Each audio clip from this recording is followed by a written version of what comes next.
Tenemos con nosotros esta semana a José de Segovia, periodista y teólogo, para abordar el libro The Last Mile, La Última Milla, que trata el final de la vida del conocido actor de cine Steve McQueen. Hola José y bienvenido. Encantado. José, durante un cuarto de siglo, nada menos, es bastante tiempo, la vida de este hombre, de Steve McQueen, ha callado sobre los últimos años del actor, consumido por el cáncer en 1980. Hubieron rumores de su conversión que se repetían tras una visita de Billy Graham poco antes de morir. ¿Qué ocurrió realmente en ese momento? Pues no solamente hemos tenido que esperar un cuarto de siglo, sino 3 décadas para que el médico que en México le trató hiciera unas declaraciones finalmente sobre lo que ocurrió en torno a la misteriosa muerte de Steve McQueen, que sabemos que fue de cáncer muy avanzado en los pulmones y realmente desahuciado por la sanidad americana. Se va a México con la falsa esperanza de un tratamiento casi milagroso de un supuesto cirujano que según sus enemigos no sería más que especialista en ortodoncia. Está por ver desde luego lo que fuera la capacidad de este hombre, pero el caso es que justamente después de operarle murió de un ataque al corazón al día siguiente. Pero 3 días antes estuvo Billy Graham con él en su casa. Estuvo en la casa que se había retirado en los últimos años, en Santa Paula, donde vivía ya enfermo, ¿no?, con el problema de lo que parecía una muerte anunciada. Como muchos han observado, por lo tanto, su descubrimiento de la fe cristiana no se debe a causa de la enfermedad, ¿no? Fue una de las ideas equivocadas que durante mucho tiempo existieron ante los rumores que parecían bastante verosímiles de que se hubiera vuelto cristiano al final de su vida, pero pensaron muchos que se debía lógicamente al miedo a la muerte que acompaña la fase de final de esa enfermedad. No es cierto. Hoy en día todos saben que realmente aún mucho antes de estar enfermo él había descubierto la fe cristiana. Por lo tanto, con lo que habla con Billy Graham no es el primer encuentro del Evangelio que tiene el actor, sino viene precisamente por la relación que tenía con este personaje que le lleva a la fe cristiana, ¿no? Este hombre, que era un hombre ya mayor, 65 años, de un carácter muy peculiar, se dedicaba a la aviación, ¿no? Y de hecho le enseña a volar a McQueen, y él estaba muy comprometido con una pequeña iglesia que había no lejos de donde ellos vivían, y fue él quien le llevó a esta congregación, donde conoció al pastor Leonard Debitz, que fue el único, digamos, acto en su memoria que se hace tras su muerte en México. En Ciudad Juárez se hace en su propia congregación local, ¿no? Él vemos que encontró allí su hogar espiritual, ¿no?, por medio del testimonio fiel de este hombre que le había llevado a la fe cristiana. Descubrió también una nueva familia en la fe, una familia incluso con su nuevo matrimonio, ¿no? Y en esta iglesia misionera Ventura, ¿no?, donde le llevó Sammy Mason, que se llamaba el piloto, finalmente encontró su hogar último. 25 años, desde luego, son muchos años, y además una noticia como esta, desde luego, resulta extraño que no se comente, que no se dé a conocer inmediatamente. ¿Por qué tardó tanto su entonces esposa Bárbara, también cristiana, en sacar a luz esta experiencia de su esposo Steve? Esta es una pregunta que muchos se han hecho, ¿no?, desde que apareció su libro, ahora revisado, ¿no? Es la segunda edición que hace de él, de Last Mile, ¿no?, y ampliado considerablemente de lo que era la primera versión que había hecho justamente entonces, ¿no? Lo que vemos es que espera todo ese tiempo para dar a conocer realmente lo que fueron aquellos últimos años, como un deseo mismo particularmente de testimonio cristiano, ¿no? El libro está cargado de referencias a la fe. Aparece incluso la fotografía de la Biblia abierta con la dedicatoria de Billy Graham. O sea, hay muchísimo realmente de testimonio cristiano que está esta mujer ha dejado, ¿no? Ya fue en su día modelo, conoció la fe cristiana, era como la mitad de la edad de Steve McQueen, o sea que todavía es una mujer que no es tan mayor, ¿no? Y realmente tiene lógicamente pues un recuerdo muy especial de aquellos últimos años. Fue ella la que le hizo las fotos que no se han conocido hasta ahora. Prácticamente desconocíamos su rostro barbudo de los últimos años de su vida, ¿no? La imagen que tenemos de Steve McQueen en algunos de los retratos es sorprendente, sobre todo ya cuando está avanzada en la enfermedad. Cuesta incluso reconocerle los rasgos, ¿no? Pero vivió durante un tiempo con salud y se le ve en ese estilo vaquero, ¿no? Del campo, en el cual él siempre se sintió más cómodo. Se crió al fin y al cabo en una granja y vivían aislados, ¿no? Santa Paula es un sitio fuera totalmente de todo el circuito, ¿no?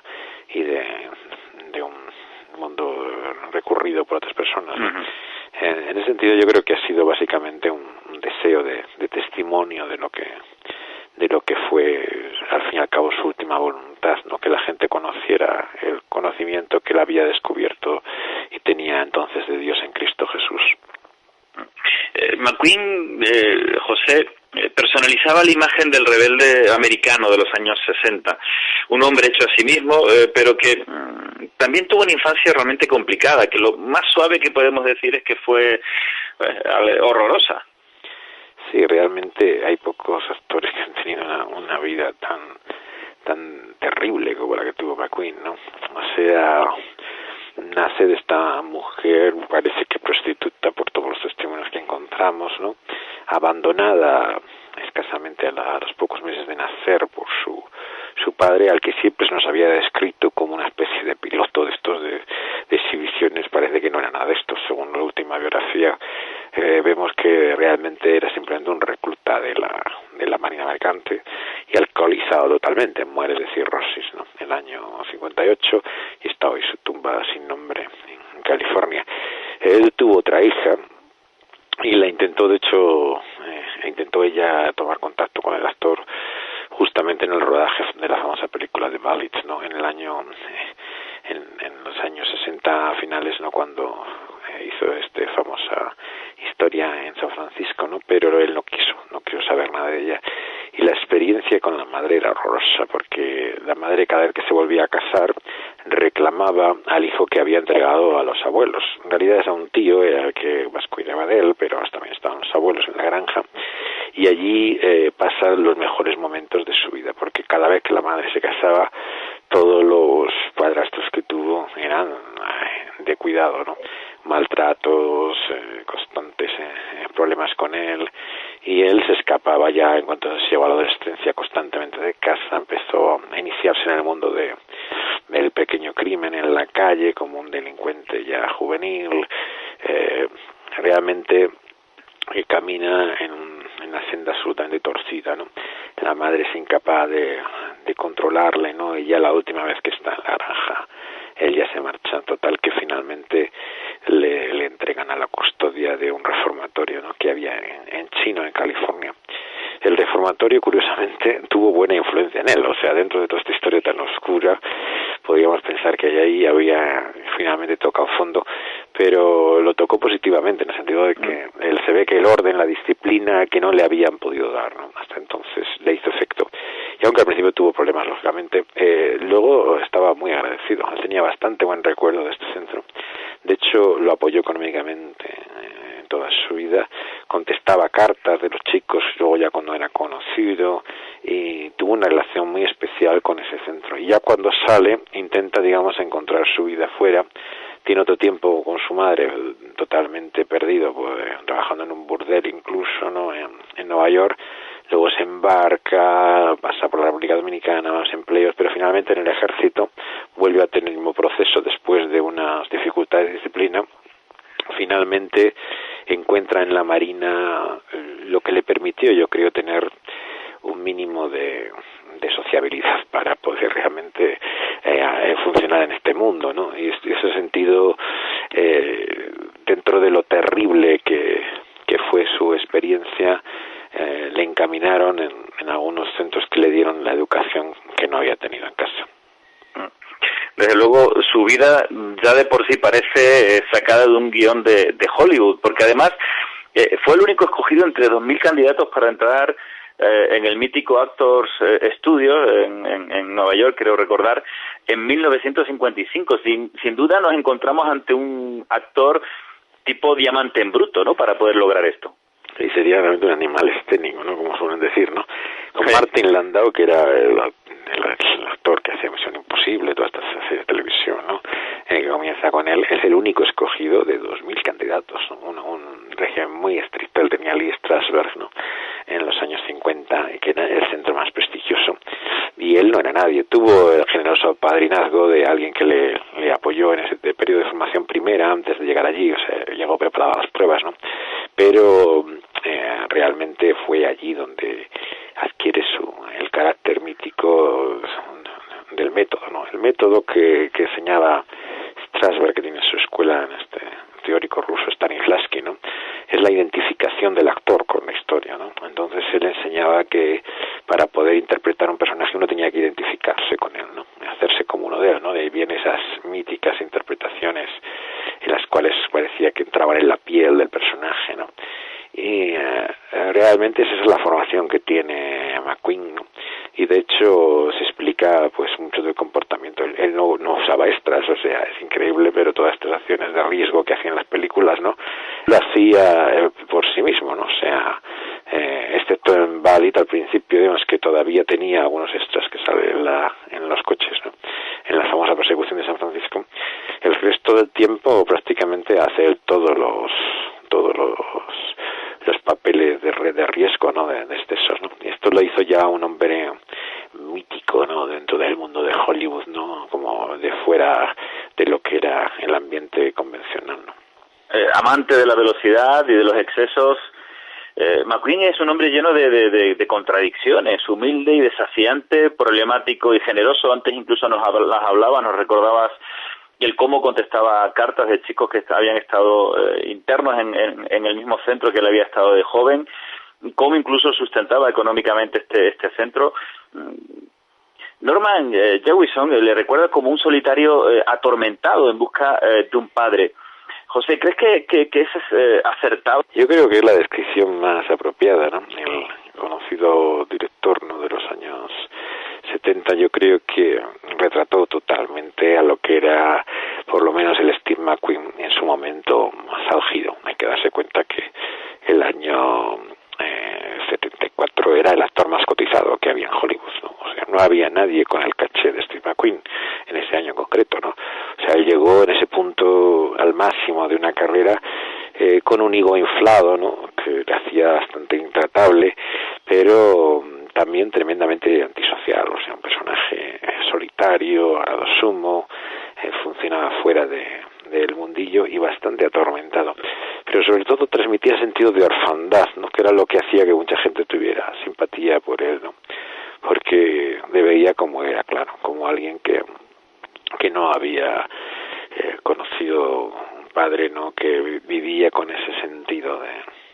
realmente de necesidad, ¿no?, de dependencia casi infantil, ¿no?, que conmovía tanto a las mujeres y a mucha gente en torno suyo, ¿no?, y buscaba figuras paternas, ¿no?, siempre hasta el final de su vida, incluso cuando le llevaba la fe este hombre, claro, tiene también una relación así, ¿no?, o sea, era un hombre mayor que toma como un papel de padre respecto a él, y él buscaba siempre, ¿no?, este tipo de figuras, porque tenía como un hambre, una necesidad de figuras paternas, ¿no?, que no había tenido la oportunidad de encontrar en su vida. Durante el rodaje de La huida, en 1972, comienza una relación con la actriz Ali MacGraw, que rompe su matrimonio de 15 años. ¿Podemos hablar de este momento, del valle interior más sombrío de la vida adulta de un actor de éxito? Desde luego la última biografía, ¿no?, que se ha publicado, que esta es totalmente nueva, ¿no?, luego se ha dicho una nueva edición de la mejor, que es la que hay anterior, ¿no?, habla mucho del testimonio de Ali MacGraw, que por fin ha hablado sobre lo que fue el matrimonio de ellos, ¿no? En este último libro pues le hace un cuadro terrible de McQueen, o sea, lo coloca, sí, por lo menos, si no en su peor momento, desde luego revela la peor cara que conocemos de él. Mark Elliott cuenta en su biografía pues que era un personaje ya intratable, o sea, se toma cualquier sustancia que tiene a mano, ¿no? Pasa desde la benzina, cocaína, por supuesto fuma marihuana desde mucho tiempo, o sea, él prueba una droga detrás de otra, está absolutamente enloquecido, alcoholizado al mismo tiempo, y luego un personaje incontrolable, ¿no? Él dice McGraw que se salía días enteros con los ángeles del infierno, estos moteros, ¿no? que recorría las carreteras y desaparecía y volvía al pasado tiempo, o sea, era literalmente un lobo solitario que seguía su propio camino, ¿no? Sigue, por supuesto, un largo camino de infidelidades, como hizo con la otra mujer, ¿no? Y a ella parecía, así lo confiesa, ¿no? Que tenía un amor sincero, ¿no? Pero él realmente estaba en un camino autodestructivo final, ¿no? Y estaba ciego, ¿no? No veía ya que su estrella estaba palideciendo. Ya no era la gran figura, ¿no? De mediados de los años 70, ¿no?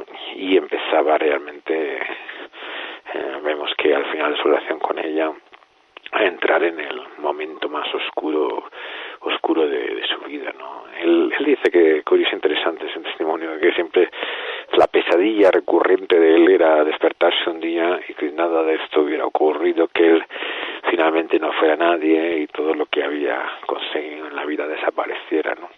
Empieza a tener unos grandes miedos, ¿no? Se encuentra muy, muy inseguro, ¿no? Cuando en este momento está ya machacado de los pulmones, ¿no? Tiene un problema antes del diagnóstico del cáncer bastante serio, ¿no? Que le hace ya que las últimas dos películas las hace con grandes dificultades de salud, ¿no? Él también rompe el matrimonio con McGraw, incluso le acusa a ella de malos tratos, ¿no? Así que toca fondo totalmente. Y Steve decide retirarse a la pequeña localidad de Santa Paula, que también antes nos comentabas, y tiene una experiencia espiritual que relata el libro. ¿En qué consistió esta experiencia? Sí, en este libro de la viuda entendemos mucho más lo que en un libro evangélico surgió después de su muerte. Es un libro de los 80, ¿no? Que ya habla de la conversión de McQueen, ¿eh? O sea, este libro evangélico lo hace un amigo del piloto que le da el testimonio.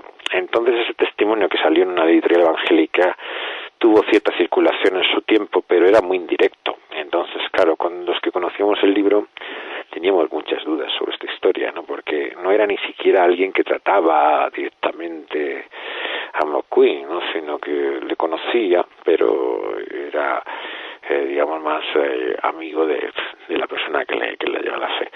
Entonces, esto ya es otra cosa. Esto es la viuda misma hablando del proceso en que se encuentra, en el cual ya estaba en la iglesia. O sea, ella le conoce cuando ya había sido convertido.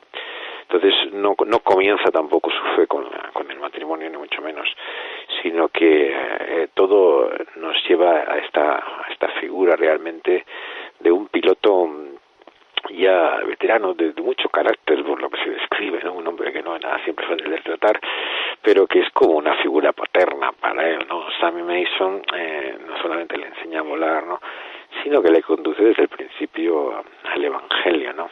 Y su propio asistente, ayudante que tenía, un secretario, ¿no? Mario Iskovich, él cuenta con toda claridad, ¿no? El cambio que hubo en él, ¿no? Dice que hubo un rechazo total, ¿no? Lo que había sido su vida hasta entonces, ¿no? Habla del pecado claramente, siente sobre todo un gran dolor en primer lugar por el mal que ha hecho a otras personas.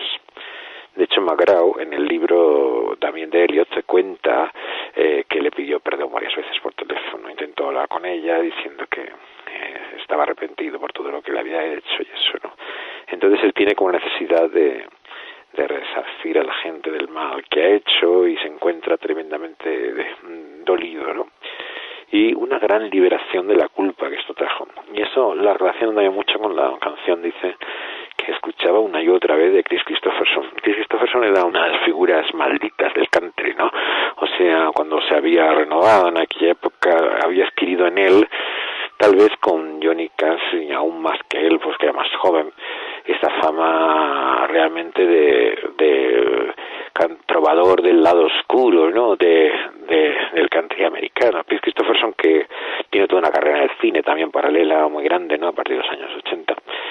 Tuvo una experiencia muy curiosa. Johnny Cash estaba en esta iglesia, ¿no? Que se llama el Templo del Evangelio, ¿no? Una iglesia donde iba bastante gente relacionada con la música, pero que tenía un predicador bastante conocido. Y entonces él dice que fue porque una amiga le llevó, había ido a hacer un concierto benéfico. Entonces al volver el concierto benéfico se quedó en una casa y el domingo en la iglesia. Y él dice que no iba nunca a la iglesia, ¿no? Entonces se encuentra allí sentado y escucha el evangelio y hacen el llamamiento típico de un sermón evangelístico, ¿no? Entonces él dice que de repente se encontró levantando la mano, pasando al frente, sin saber lo que hacía o por qué lo hacía, ¿no?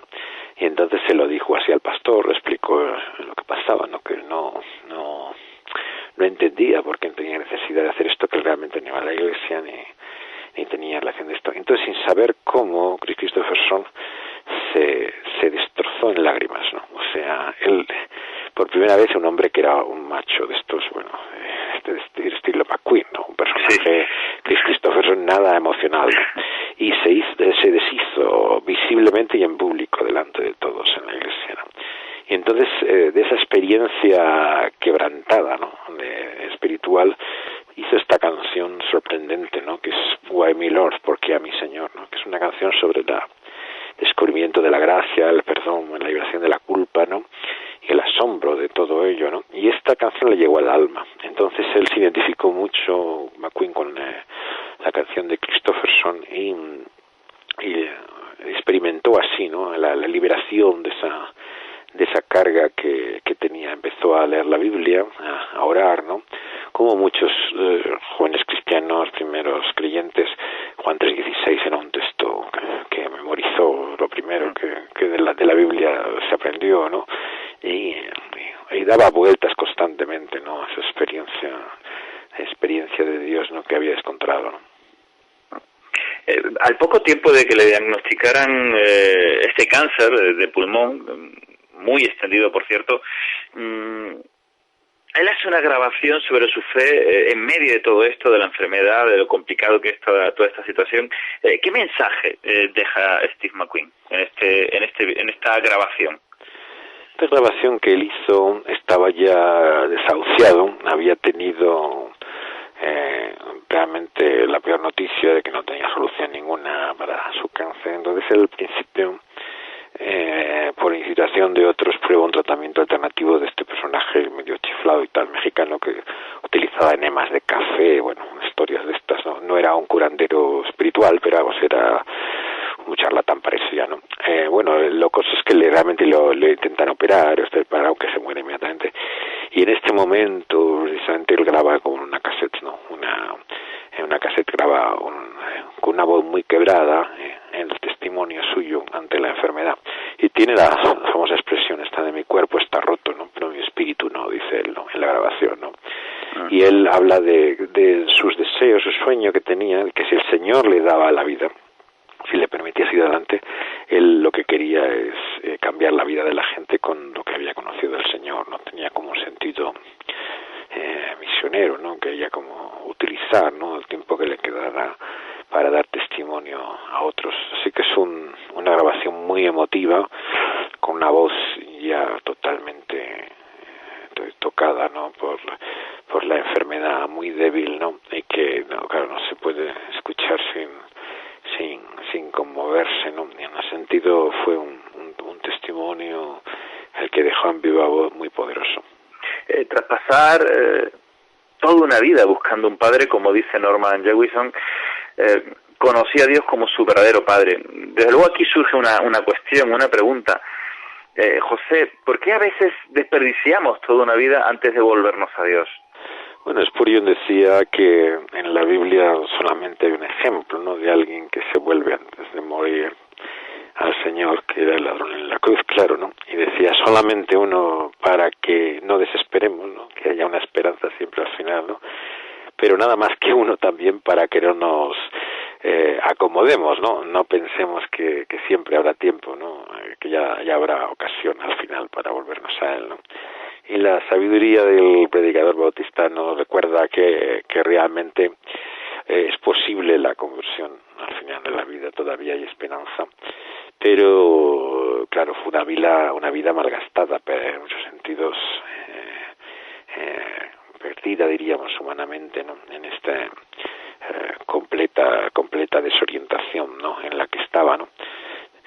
En ese sentido, yo creo que nos habla por un lado, claro, de la misteriosa obra de la gracia de Dios, ¿no? Este hombre que estaba más lejos imposible, ¿no?, de la fe, pero que le persigue, ¿no?, le sigue una y otra vez, ¿no? Realmente no sabemos cuántos contactos tuvo con cristianos antes de este hombre, de Mason, pero ya desde muy joven, como es el caso de su primera película, ¿no?, Blob, la película sobre la masa devoradora, la hizo rodeada de cristianos, ¿no? O sea, una película muy chiflada, ¿no?, como todas estas cosas que se hacían así en los años 50, ¿no?, de una criatura alienígena que toma un pueblo y tal, ¿no?, que fue su primer debut, ¿no?, así, de protagonista cinematográfico, pero está toda llena de evangélicos, o sea, el director mismo lo era, el productor, todo el equipo, ¿no?, guionista entero estaba de creyentes. Él tuvo oportunidades seguramente desde muy joven, ya en los años 50, de conocedor de cristianos, pero estaba como encaminado en esta senda bastante autodestructiva, ¿no?, en la cual se vio una y otra vez, y el orgullo, ¿no? Yo creo que esa fue una de las cosas que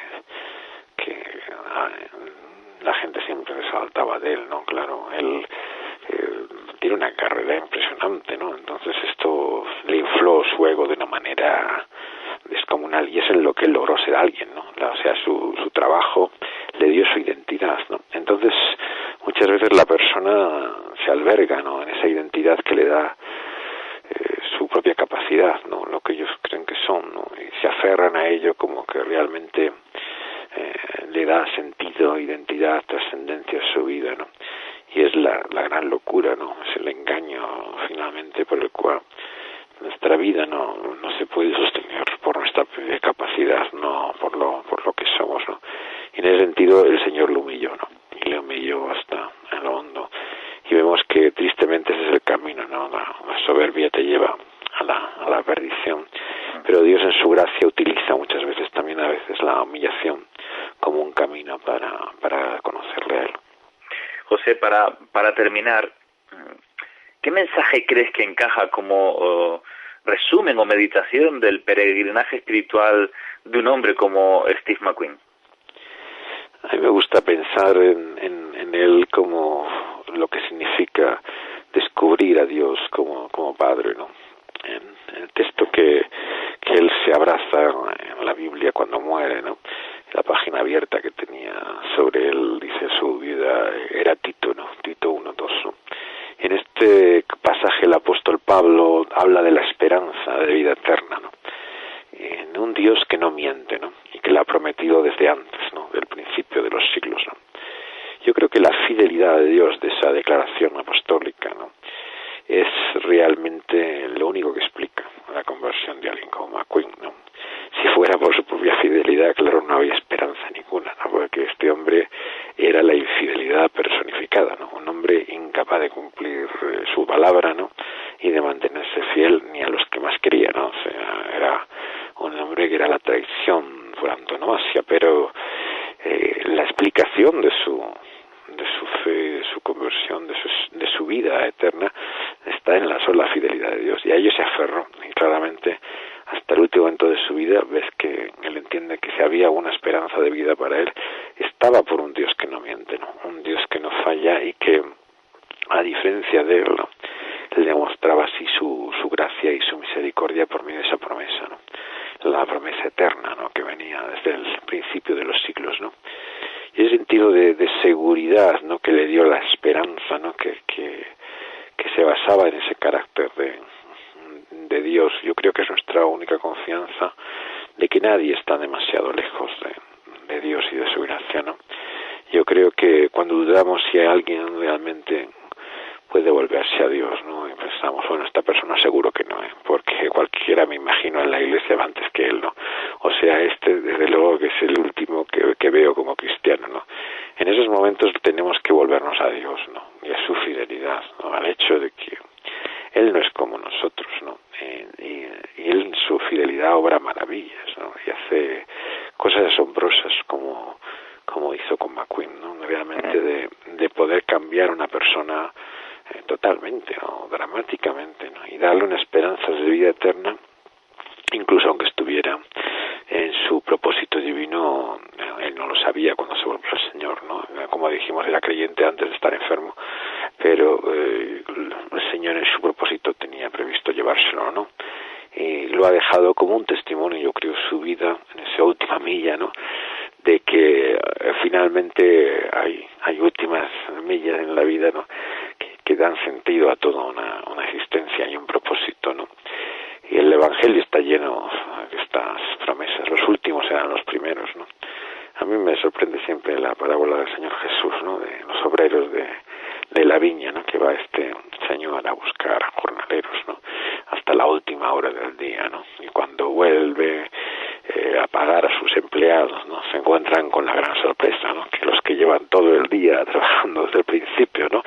Se han estado tragándose todo el sudor, ¿no? Y el esfuerzo, da lo mismo que a lo que acaban de llegar, ¿no? ¿Esto qué es, no? ¿Qué hace este hombre, no? Esto no es justo, ¿no? Entonces, yo me acuerdo siempre de parábolas como esta cuando pienso en personas como Steve McQueen, ¿no? O sea, como un hombre que ha estado viviendo así toda su vida, ¿no? Finalmente encuentra la misma vida, ¿no? Que aquellos que llevan tantos años siguiendo fielmente en los caminos del Señor. Pues como nos enseña Jesús en sus palabras, ¿no? Porque mayor es la gracia del Señor que la nuestra, ¿no? Y desde luego, si a Él le ha placido, ¿no? Darle a cada uno de lo que quiera, ¿no?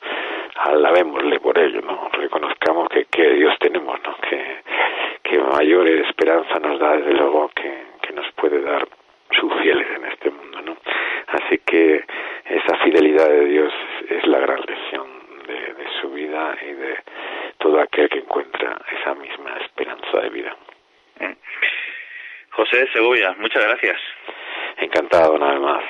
Ha sido de verdad un auténtico placer tenerte una vez más con nosotros aquí en Protestante Digital. Y desde Protestante Digital les habló Daniel Oval. Les esperamos para nuestra nueva entrevista. Que Dios les bendiga. protestantedigital.com